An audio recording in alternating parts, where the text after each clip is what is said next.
Wake up, play them. Wake up, play them. Wake up, live them. Wake up, play them. Wake up, play them. Wake up, play them. Wake up, play them. Wake up, play them. Wake up, play them. Now shut up.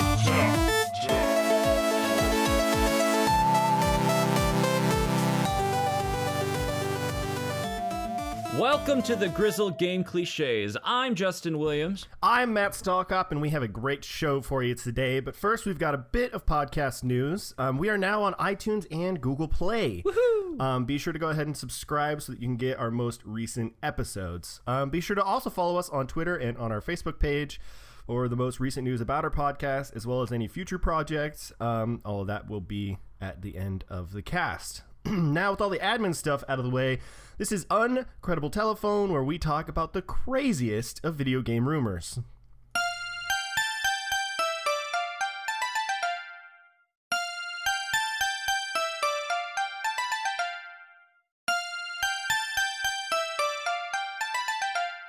Hello? The World of Warcraft game director Tom Chilton has left World of Warcraft, and for his new project, he is seeking a 90s jingle writer to work on Project Titan 2, The Overwatch Kids.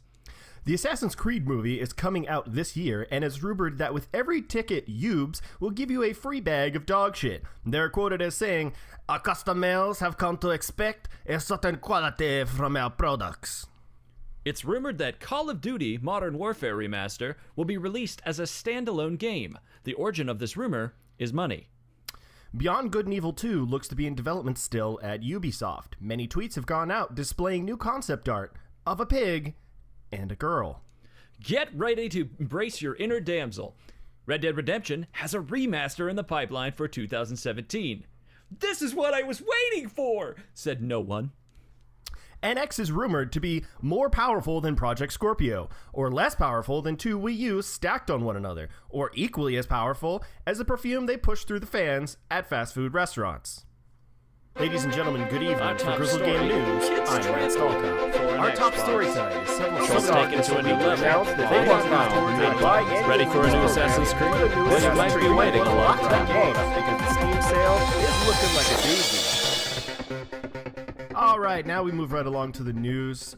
Just a reminder, even though that we now have a really snappy intro song, we are not gaming journalists.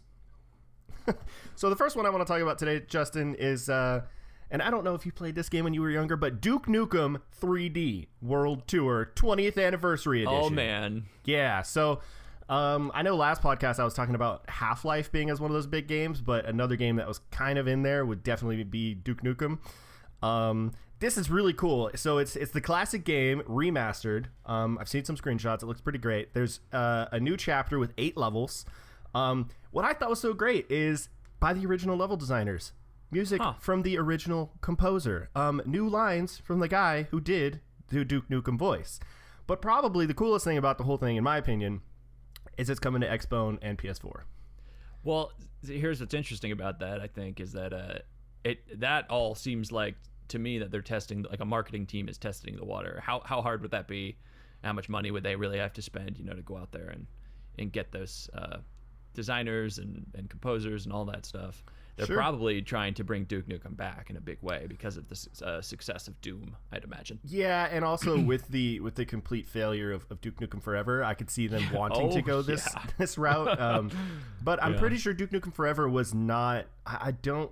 And I could be wrong. I don't think it was any of the original people. I think it was, they had the IP, but it wasn't, Yeah, I think you're right. And it was in development for like 10 years or something. Yeah, but I think it got scrapped. I think the version that we saw was not the version that they had in development for so long. I could be wrong. I probably should have done a little bit more research. Hey, we're professionals here, folks. Yeah.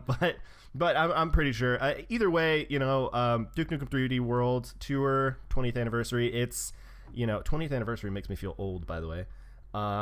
It's $20. I think it's worth it. Sweet.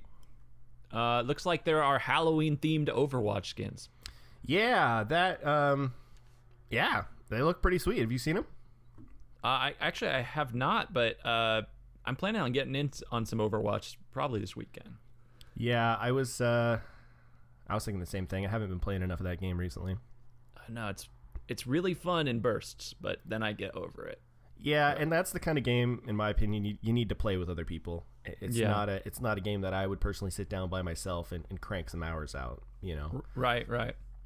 So something that we didn't talk about on the last podcast, but I really, really wanted to talk about was Watch Dogs 2. Woo! So there was a new 12-minute gameplay footage. It was on Kotaku.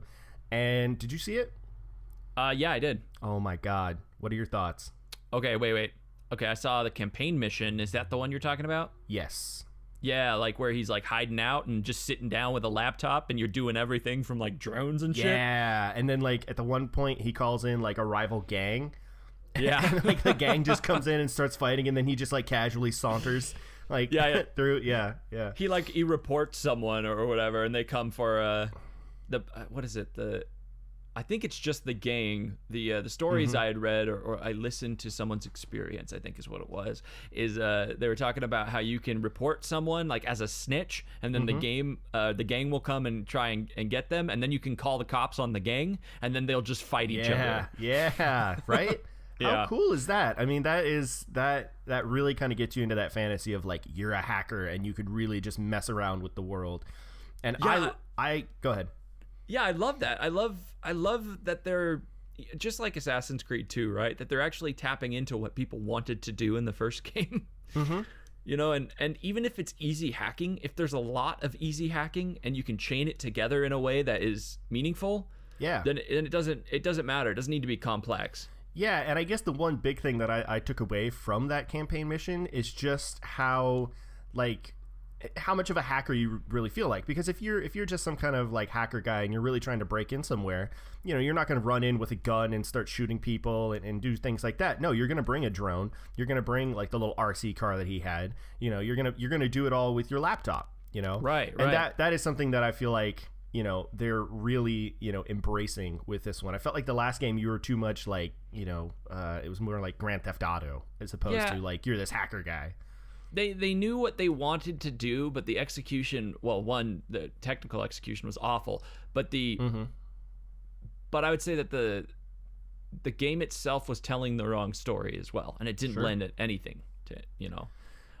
This is much more, what I gather, much more Mr. Robot than a vengeance story. Well, and this kind of brings me to my next point that I wanted to go over, especially because of the first game. I mean, Watch Dogs 2 so far is looking great, but can we expect some of the same things that we saw in Watch Dogs? I mean, Watch Dogs, when it looked great before it came out. I mean, all of the videos and everything, that's why so many people got into it. Yeah. It looked amazing. And then when it actually released, it was nothing but problems. So what are your thoughts on that? I think that, okay, so what I would say is that Ubisoft, I believe, has realized that they're just running their IPs into the ground and that they're not going to make any money anymore. Yeah. Watch Dogs 2 was in development for 2 years, right? I don't think it was a 1-year cycle. Well, and this goes back to what we were talking about last week with the Assassin's Creed and Far Cry thing. Exactly. Same story. So, you know, they're putting these things on pause. They're trying new things with For Honor. I mean, I think it could really be big. I still think their storytelling is going to suffer in this one based on what I've seen. But that's not why you play an open world game by Ubisoft. Sure. It's not for the story. I did not realize that For Honor was by Ubisoft. I'm really looking forward to that game. I don't know if they're publishing it or if it's like within their studio, but I'm pretty sure it was within their studio. Okay. All right.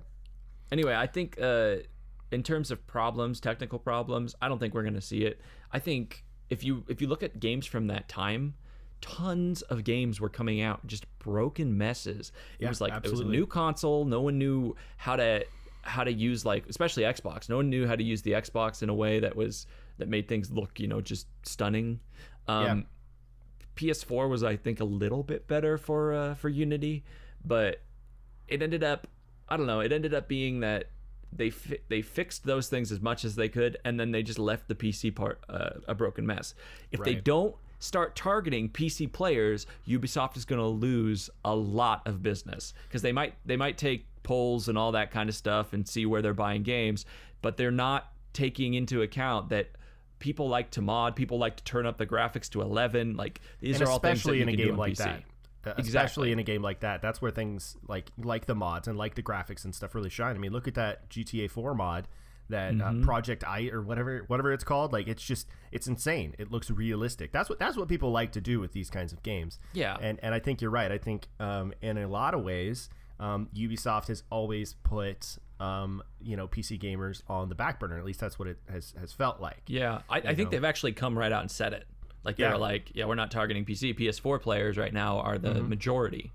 Right. And I'm like, well, you think that, but really word of mouth is really big on PC. And so when you have a bunch of people torrenting your game, you also have a bunch of people buying your game. Yeah, and I mean, that being said, I liked the first one. I think I was telling you, I kind of grew up with like a less powerful PC, so some of those things didn't bother me as much as a lot of other people, but it was still a broken freaking mess, and I don't actually think I ever finished that game. I still had problems in the first game because it seemed like they had, obviously they had a lot of ideas, so they had their really cool what was it, their cool approach to like driving and being able to hack while you drive, sort of thing. They had their cool approach to a skill system. But those alternate reality games, that was like the VR or whatever, that was awesome. But then you get the issue that like Witcher had and all that stuff, where they show at E3 and they're this spectacle, they're like, look at the ground, it looks amazing when wet, right? That was the whole thing. Wet pavement was that year. And I think that Watch Dogs is taking a more Watch Dogs 2 is taking like a more measured approach, because everything I've seen, I haven't been like, oh man, the graphics, it looks like it's running on a console and it looks pretty nice. Right. So well, and yeah, the real meat and potatoes of it is the gameplay, and so far what I've seen of the gameplay, it looks good. Looks really good. Yeah, I'm really excited for that game. Yeah, me too. I'm actually pretty excited for our next topic too. Call of Duty Infinite Warfare beta. Looks like it's, well, I'm excited and disappointed all at the same time, because the PlayStation 4 gets it the 14th to the 24th, and the Xbox gets it 21st to the 24th. Yep. And it's only available to those who pre-ordered their game. So really, it's early access, and they're just so much dumb and continue to drive betas into the ground. I've always been against that style of doing things. Like, this is only available to those who pre-ordered, and I feel like, well, one, I'm anti-pre-order, but you should reward those who pre-order your game, I guess. But at the same time, this would have been a perfect like free multiplayer weekend before the game comes out. This would be good for the people who are on the fence about buying your game. Give them 2 days to play it, and then they're either going to buy it or they're not. But now people are going to be looking at news stories. They're going to be looking at YouTube gameplay. They're going to be looking at all of these other things. They're going to be looking at other people experiencing the game to decide whether or not they want it. I really hate that nowadays there's really not a lot of game demos, or like, a free weekend before launch, or just, especially a game like this where the whole thing is the multiplayer. People are going to be playing this game for that multiplayer. So give them a little bit of the multiplayer. Give them maybe one level, 2 days, whatever. People are going to decide if they're going to buy it or not. Well, and actually that moves right into the next story, which is Battlefield. Yeah. So Battlefield 1, that's exactly what they did. They were brilliant. Yep. Like, yes, there's still a paywall there. You have to have EA access or Origin access to use the game. But that's a great deal. I don't know if anyone out there has tried that, but I mean, I haven't. You pay like $30 a year, or not even $30. I think it's like $20 a year, and you just get access to the vault, which just has shit tons of games, and they're always adding new games. Really? Yeah. I have not heard of that. There's like, I think it was 8 to start, and they've gotten to like 16 in a year. And they're just continually adding. Well, they have all their sports games from the last year, right? So that's a big one for them. Okay. They've got what is Dragon Age is another big one in there. They've got Unravel is in there. They announced that Battlefront is coming to that. Okay. They announced what was the other one? Oh, and then they announced Battlefield in the same breath on that. And so that's like a monthly subscription, or is that like a yearly? You do an annual, and you just get it on the Xbox. So that's why I like it, is because it pushes me to try different things on the Xbox. Yeah, and I mean, I'm more inclined to do something like that, to have like that subscription, and then it's like, oh, I'm getting this subscription because I get all these cool games, but then man, this new game I'm looking at, now I can play it, you know? Oh, and you know what else is in there? Plants vs Zombies Garden Warfare 2. Oh, that makes it worth it right there. So Just that right there. it seems like they're actually taking it seriously now, because they also they opened Origin Access, which is through the PC, recently. So I mean, like, it clearly is working for them, and I know that it's a it was a Microsoft exclusive, and maybe it still is, and that's why they can move it to PC. But actually, Sony turned them down when they were asked. So here's a question: which one comes out first, Call of Duty or Battlefield? Battlefield. So, do you feel like the Call of Duty beta was in response to Battlefield? Like, do you feel like they were saying, you know what, Battlefield's going to come out, so we just want to have the game out so that the people who might, Call of Duty players who might have been playing Battlefield, will now go and play Call of Duty instead? Do you think there's a little bit of that going on? I think so. I absolutely think so. I think the marketing teams have to like fight that way. Especially for real estate with Titanfall in there too. Well, and it also, they're a bit different games, but Gears of War 4. Yeah. I mean, yeah, you know, that was launched, fully released, so. Was that Tuesday of this week? I think it was. Yep, 13th. Yeah, I think that happens. And I also think, though, that competition is good. So absolutely. So they're probably also utilizing them as well to say, well, if Battlefield 1 is a hot mess and you try it, guess what's this weekend? Right. As opposed to I want to take your players, you know. Sure. Yeah. Looks like our next story I'm really, really excited about. So I played King's Quest Episode 4 last weekend after we recorded our podcast. We didn't film it. We don't do that yet. And I absolutely loved it. The way they can capture like the childlike spirit of King's Quest and then make a family-friendly, smart game. Like it is smart because of puzzles and all that good stuff, but it's smart in the writing. It appeals to such a wide demographic in the jokes they tell and all that kind of stuff. And then it just has such a classic undertone, right? Because it's all King's Quest, right? And so it tells this story that I'm so excited for now. Like it was exciting. It was great before. You were learning all about this character and kind of going through each episode was like a different part of that character's life. Now we're at the end. So King's Quest Episode 5 is actually announced to release October 25th. The question I wanted to ask is, what does this mean? Because it's really weird timing. They've taken like 3 months, 4 months, or maybe it's only 2. This is just what it feels like, 3 or 4 months, I think. But they take so much time in between these episodes. And I mean, I think it was 2 weeks ago that they announced Episode 4 was coming out, and now they're releasing 5. So it's worrying to me in a lot of ways. It's like, are they just trying to get it out, get it done with? And is this the last one? Is this the last episode? This is the last episode for that first game. I don't know if they're doing another game or not. We'll see at the end of the episode, I guess. Yeah, and I haven't played the game. I've actually, after listening to you talk about it, I'm probably gonna pick it up. But yeah, it almost feels like I think the first episode's like it's either free or 99 cents on everything. So okay then. Yeah.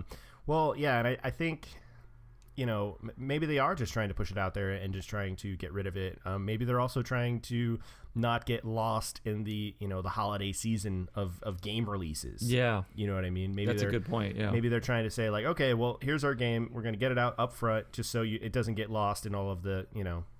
Well, and it has been. I mean, I can't imagine that this thing has been the critical success they were looking for. I don't think it's not, or I don't think they've lost money on it, definitely. Because I think it's hard to lose money on episodic games. Would be my think guess. Games like this really appeal to a certain kind of people. Like, unless you had played the original King's Quest, I mean, your chances of, unless you're into this style of game, the chances of you picking this thing up just out of the blue on a Saturday is, I would think, pretty low. Unless I don't know. I think kids might really enjoy the artwork for it, is what I'd say. So like if a parent was looking for something to have their kid play, this would probably be the game, just because it looks so like Disney. It's not it's okay. not Disney's style, but it has Right. like that same era of. It has that feel. Yeah. Okay. Yeah, and I'm gonna have to check it out because I loved the original, and I didn't even know this was a thing until you told me about it last week. So I'm super excited though that Chapter 5 is coming out because that Chapter 4 though. Anyway, yeah, and so we'll I guess talk about that later. Oh, okay, yeah. So we'll move on to the next story. The Blizzard teasing a new hero for Overwatch. Did you hear about this thing? Oh, you hear about this thing though? I did. It looks like Sombra, which everyone's been looking into, is rumored to release October 19th, which is in fact my birthday. Wow. Happy birthday to me. They're doing it just for you, Justin. They want you to come back into their game, Yeah. and so they're releasing a character for you. This is kind of interesting because the last character that they released, Anna, was rumored to be Sombra. Mm-hmm. But it ended up being Anna and all that kind of stuff. But yeah, it's kind of interesting. What I find most interesting about when Blizzard really teases something, at least with Overwatch, they've been doing this a lot, is the ARG that they're playing is crazy.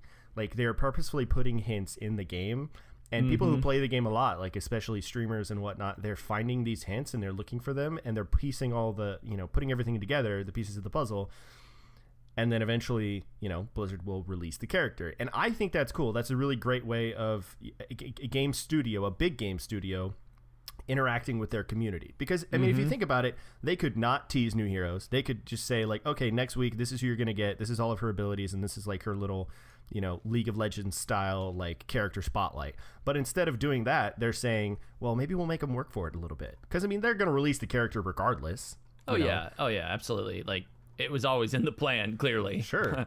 But I think this is them saying, well, clearly the community loves the game, and Blizzard's always loved their community. So this is, Right. Them interacting with the community in a way that I think is amazing for a big studio like that. And I mean, I'm not a huge Overwatch fan, but I have played quite a bit of it. And, Well, it just falls in the like, as much of a departure as it is from like a standard shooter or a Team Fortress. It obviously has elements of that, but it is about, like, for me, when I first played it, I was like, this is a great casual game. And now they made it like into this competitive monstrosity because of course everyone wants to compete. They want to be the best. Like no one ever was. Absolutely.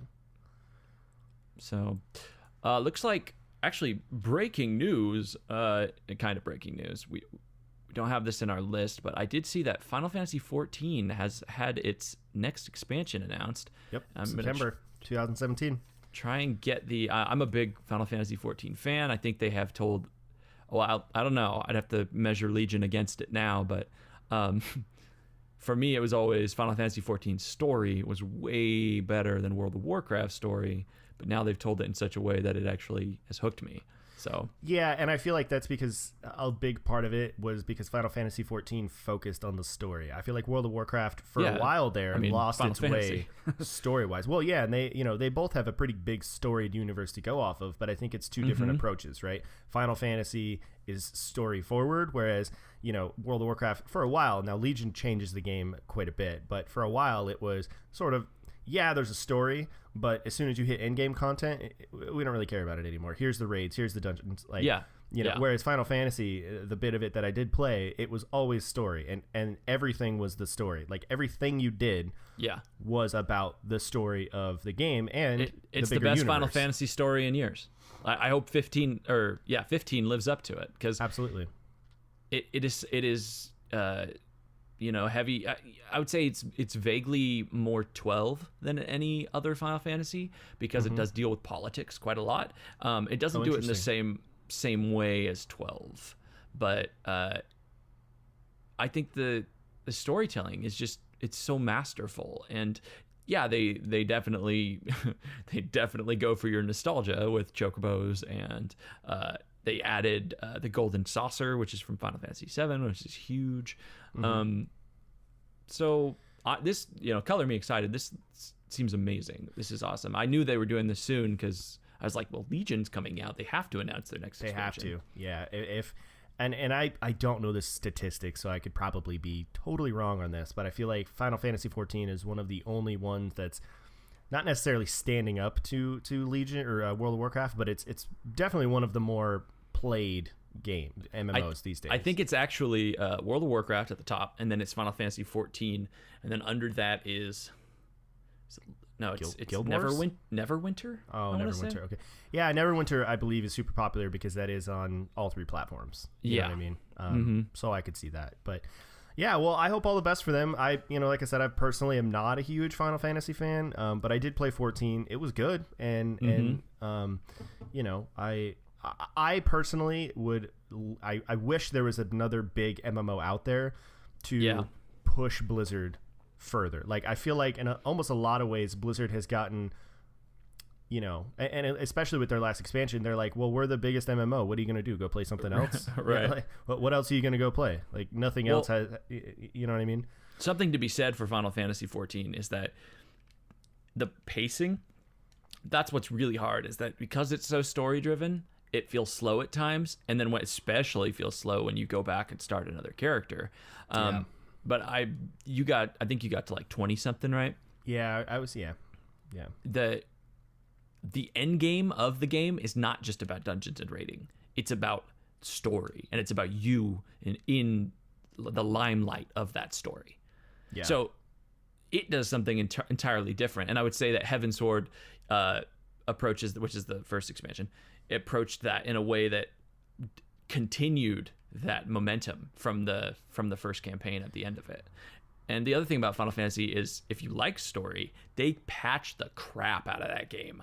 Like there's a patch every other week and it adds 10 new missions for the story. And like they have a very set plan as to where. Well, and let me ask you this: as someone who's played both games pretty in depth, do you think that with Legion, Blizzard has maybe taken some cues from Final Fantasy 14 with their like character driven story, especially with the artifact weapons in your class hall campaign and things like that? Do you think Blizzard, because they're famous for not necessarily stealing from other games, but sort of like, ooh, they did this, like what if we did that but did it differently? Like that's a good question. I would say no. I think they approach it in a different way.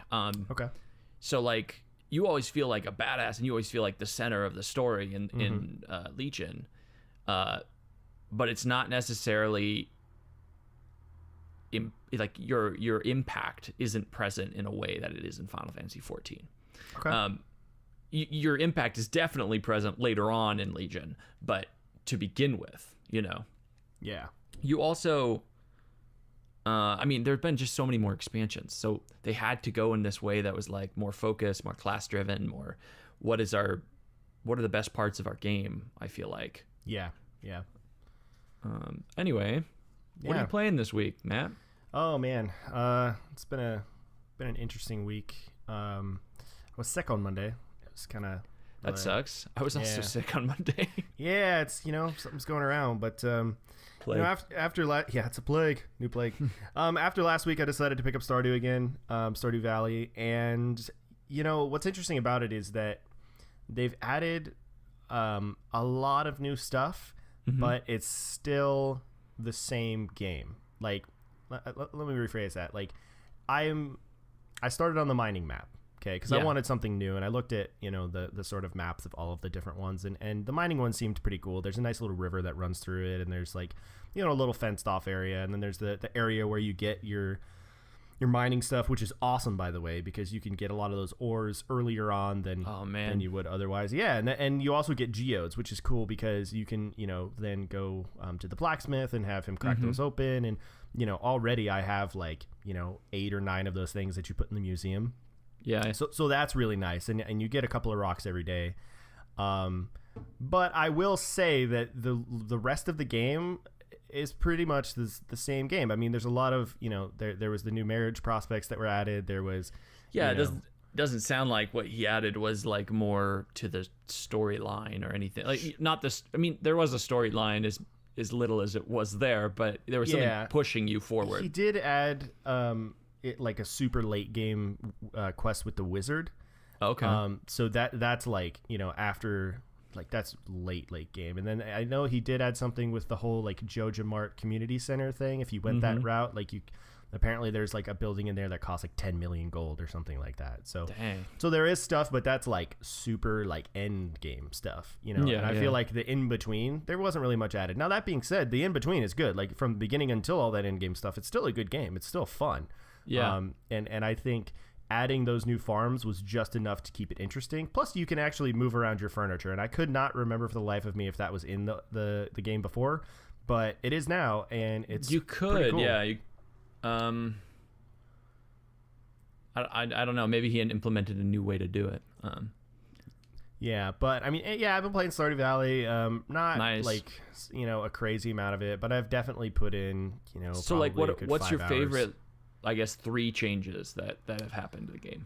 Well, the new maps are cool. I mean, I think that's a good addition to the game. I think that was just enough to make it interesting without like deviating too far. Like if you actually go and look at some of the maps, some of them are crazy. Like the Riverlands one is literally just a bunch of little islands, on your farm. So that makes a very interesting, gameplay change.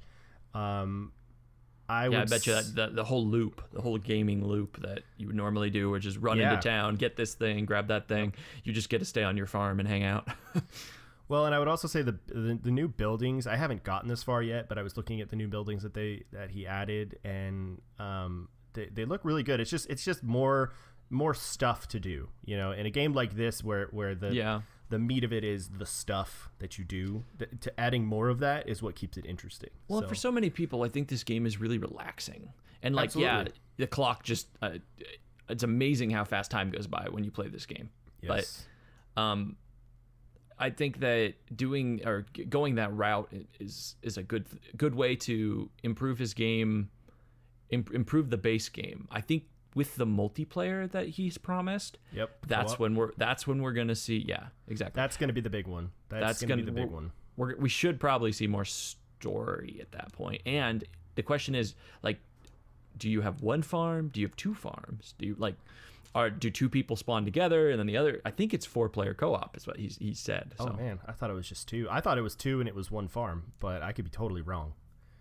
Maybe he hasn't even specified, and we're just speculating here. Yeah. Well, anyway, Stardew Valley, it's a great game. Justin, what have you been playing? Okay, last night I played Battlefield 1, and I was absolutely floored. That game is amazing looking on Xbox. Really? Like, I could have gone in and played it on the PC, but I said, okay, well this is what this game is for. It's a console shooter. They want it on console. Yeah. And it is just stunning. The storytelling is something that has never been in Battlefield before. It's not blatantly ripping off Call of Duty like action scene to action scene. There's definitely action there, but they take more what they do well, which is to say their maps and their map sizes. So you just play through. I'm guessing it's actually a map in the game, like for the multiplayer.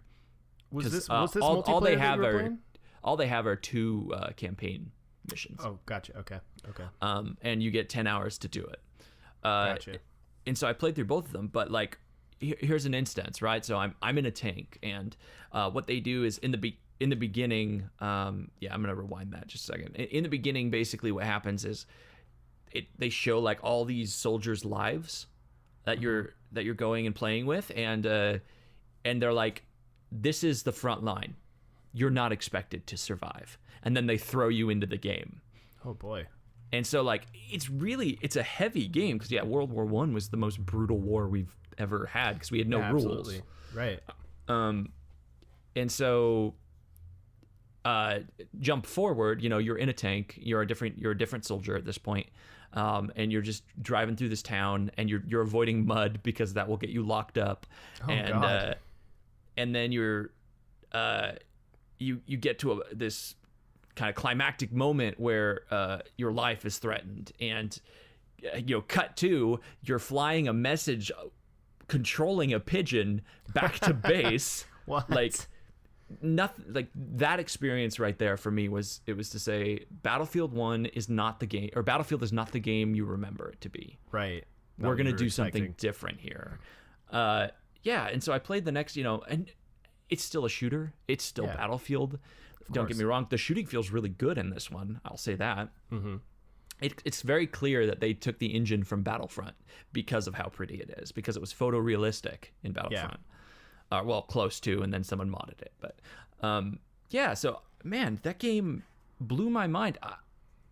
I don't know if I'm going to buy it because I'm not sure I want to shoot like a shooter in my life like that. I might rent it. I might play through that campaign. It looks like that's going to be heavy. Yeah, I mean, I've always been a big Battlefield fan. Like, I've played at length every one of them, and this is the first one that I've been sort of like one of them. Did you play Hardline? Yes, I played Hardline. Cool. All right. Yeah, but this is the one where I've sort of like, after Hardline, sort of taken a back seat, and it's like, when it releases, I'll probably get it, because my parents play and whatnot, and the clan I was with is going to it and whatnot. But I'm in the same boat as you. I don't know with where I'm at, just in my life and in my gaming life and everything. I don't know that a multiplayer shooter is what I want. I can't have a multiplayer shooter and WoW. Let's put it that way. Yeah, I don't think it's possible. I feel like that's one of those styles of games are one that you basically commit to one. You know, and you're like, I'm playing Battlefield 1, or I'm playing WoW, or I'm playing Call of Duty, or that sort of like persistent, character building type thing in a massive universe. I don't think you can do more than one at a time. Now, maybe some people can, but I couldn't do it. But that being said, it looks good. It looks great. I saw the pigeon thing on Reddit beforehand, and I was like, man, this game's either going to be super cool or like a total flop, or just weird. Yeah. Yeah, and I'm glad to hear that it's good. It had power. It had weight, which was cool. Because you're seeing, as you're flying that pigeon, you're seeing the war beneath you. Oh my God, that's got to be. Oh man, I didn't even think about that. Yeah. Ooh, that's got to be brutal. It's going to be a brutal campaign, I'm pretty sure. But oh boy, again, just stunning. I couldn't have better things to say about it. Good. I'm glad. I'm very glad for that game. I just, as a Battlefield fan, I want to see the series survive. Even if I don't play this one, like I didn't play much of Hardline, I just want to see them continue forward because I'm a big fan. Me too. What else have you been playing, Matt? So after last week, I decided to really kind of go outside the box and just play more games. Play more games that like I'm not typically playing all the time. So I was looking on Steam and I found this game called Empyrean Galactic Survival. And I think you're right. It's oh Empyrean, my God, I'm pretty sure. I made the right choice. It's basically like, you ever play Space Engineers or? Yeah. So I just started Empyrean Galactic Survival, and man, let me tell you, that game is a great time. The basic idea is it's very like, it's a survival game, so it's very much like Minecraft, or it's more like a game called Space Engineers. I don't know if you've played that game before. Yeah, I have. Yeah. Oh, well, it's basically like that, but it focuses more on, it almost has a lot of like No Man's Sky elements to it, to where there's a lot of like different monsters that are on the planets and going to different planets. And, the building in the game, I think, is really what's going to keep people playing. Like, it's only in alpha right now, but the building that they have going on, like the actual building of ships and capital ships and things like that is awesome. Interesting. And that's the cool part is you can have a capital ship. You can have like, it's good. It's great. It's, like I said, it's only in alpha 3, so it's pretty early access. But I don't know, man. It's just it keeps me coming back. So, like, is it a survival? I mean, so I played Space Engineers. I'm trying to remember what it was because I bought Medieval Engineers after I played Space Engineers. Right. So are you? So I know you're crafting, but are you finding the materials? Yeah, absolutely. So you have to, they start you out with a motorcycle, and I feel like they did that just to I don't think that'll be in the final version of the game, but I think it's just to get you around quicker to do stuff. But yeah, you find these deposits and then you mine them. You can cut down trees. You can go underwater and pick up seaweed to use as food or as fuel, like because you actually have to fuel your chainsaw and your drill and stuff.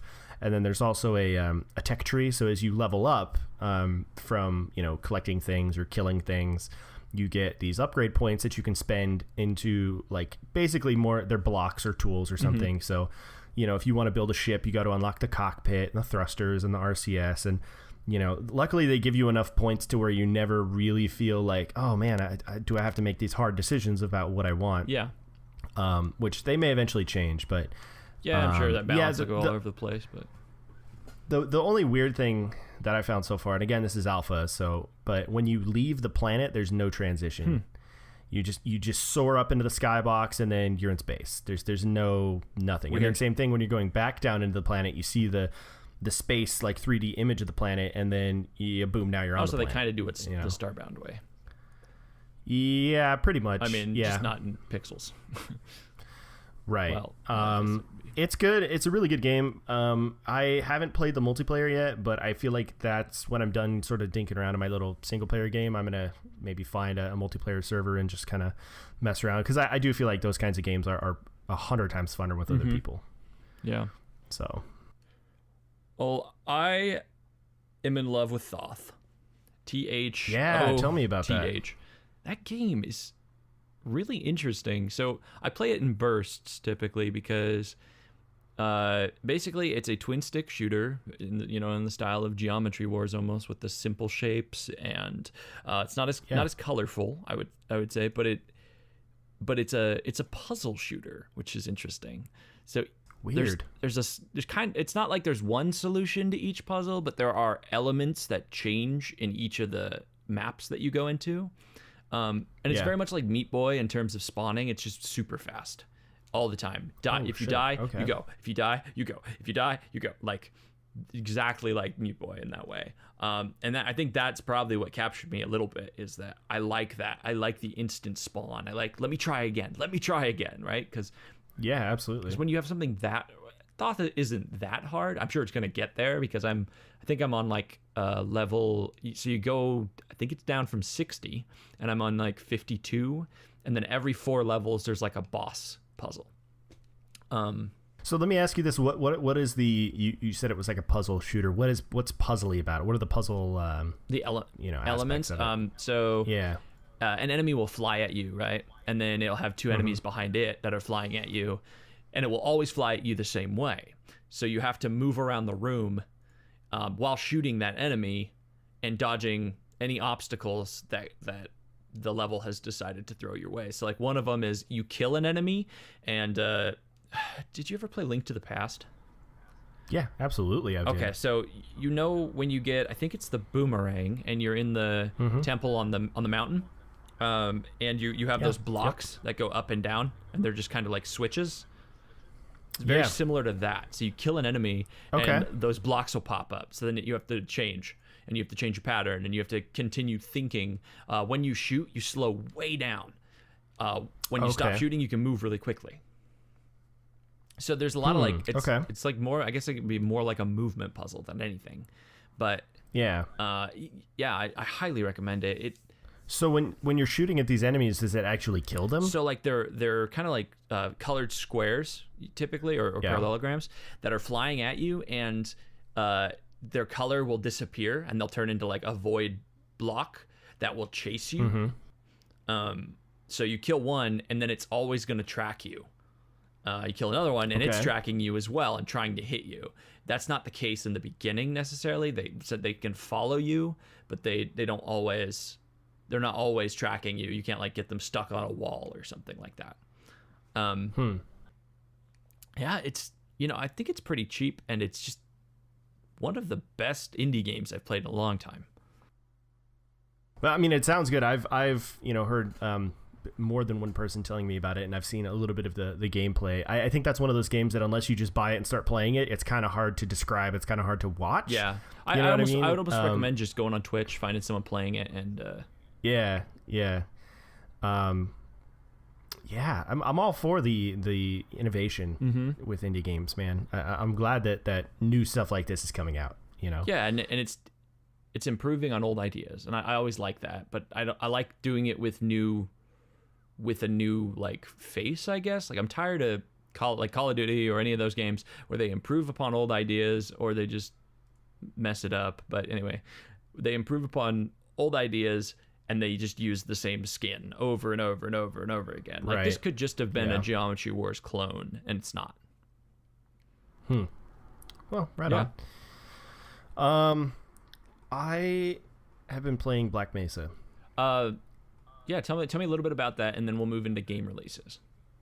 Yeah, so it's kind of a funny story because Black Mesa is a mod for Half-Life, and it got a standalone release, and so I bought the standalone release, and I still had the mod installed on my computer. So here's a funny story. I was playing like 5-6 hours of the game, right? And I was getting really far, and I was like, oh man, this is great. So I did that in like a night, I think. Put the game down, come back the next day, go to launch it up on Steam, and oh my god, I have 2 Black Mesa like headers. And I was like, oh my god, please tell me I haven't been playing the mod instead of the actual game that I bought. I did. Oh, I was playing the mod. I was playing the mod the entire time. Did it then wow I got you? to- Did it do that placebo effect where you're like, oh man, this game? No, I was like, how did I make that mistake? Well, anyway, I uninstalled the mod and then replaying back through it because I had a way earlier version of the mod. Yeah. So actually seeing it as a standalone release, I was glad I started playing it again because I was like, oh my god, like I thought the last one was cool, but now, it was like, wow, this is blowing my mind. So yeah, that was kind of the little anecdote I had about that. But anybody who's played Half-Life 1 and wants to give it a swing, go get Black Mesa. It's good. It hits all the good nostalgia points, but it's just new enough to where, it's gonna wow you. So, yeah, game releases. So a game I wanted to talk about last week, and we just hit the time, was Butcher. So this is kind of it's described as a fast-paced 2D shooter game and a blood-soaked love letter to the early 90s. So what it reminds me of is those early like Duke Nukem games before it went 3D. Did you ever play those? Oh yeah. Yeah, so it looks like that, but just way more difficult. Like, and the art style is very 90s. Very, very 90s. There's blood everywhere. Shit's on fire. Things are exploding. So Quake sort of thing. Yeah, but a 2D platformer. Interesting.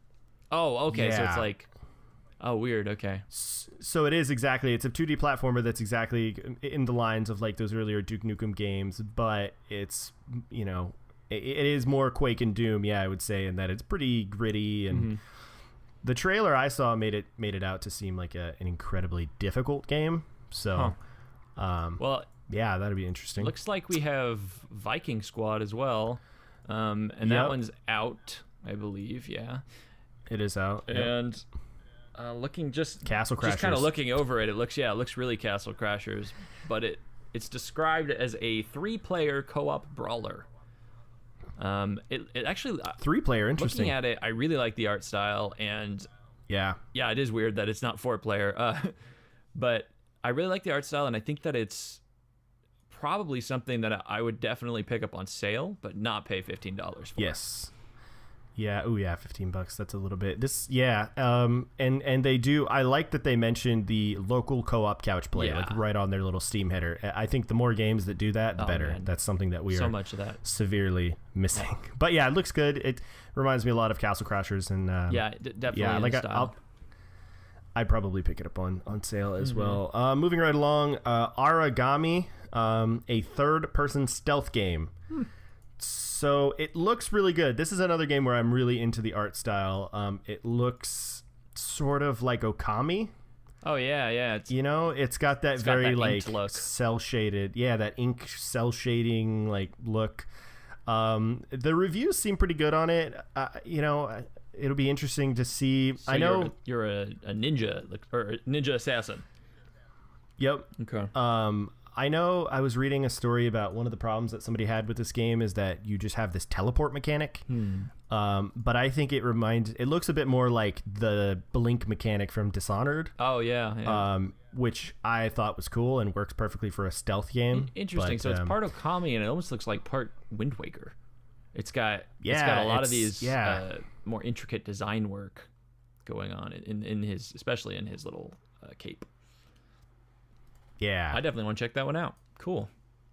Yeah, it looks good. Looks really good. Shadow Warrior 2. Yeah. Never played the first one. Did you play the first one? I was gonna say, did you play? I played the one in the 90s. Is that the, Deadpool? Like, build engine. Not Deadpool. looks like- Sorry, Deathstroke. That's who he looks like. It looks like Deathstroke. No, I played the build engine one in the 90s because everyone was doing it. But no, I did not play the like remaster, I guess, or whatever you want to call it. Got great reviews though. Huh. I mean, it looks really good. Looks this one super looks gory. really.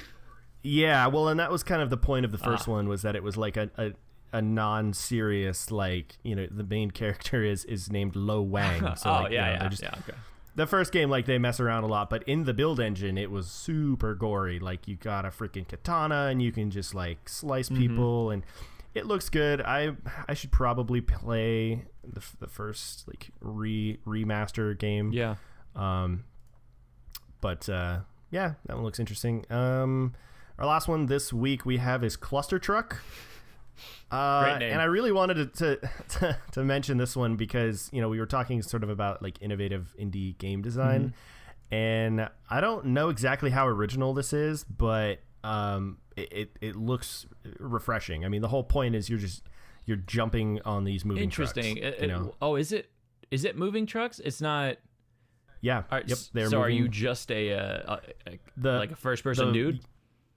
Yeah. So the trucks are moving and you're also moving.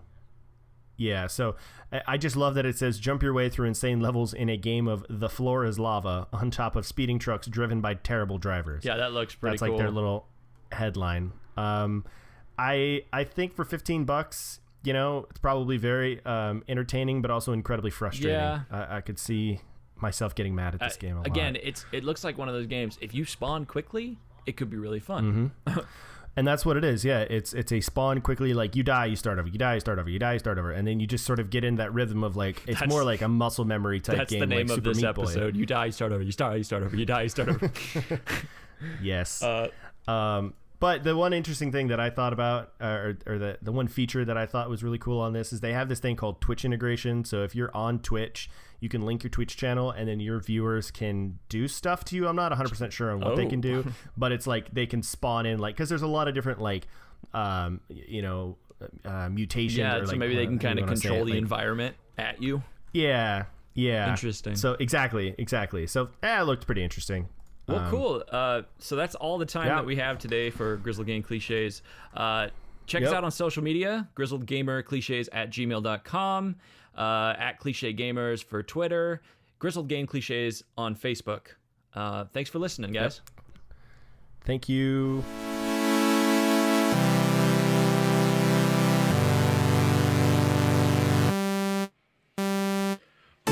Wake up, lay down, wake up, lay down, wake up, lay down, wake up, breathe them, wake up, lay down, wake up, lay down, wake up, lay down, wake up, live them, wake up, lay down, wake up, lay down, wake up, lay down.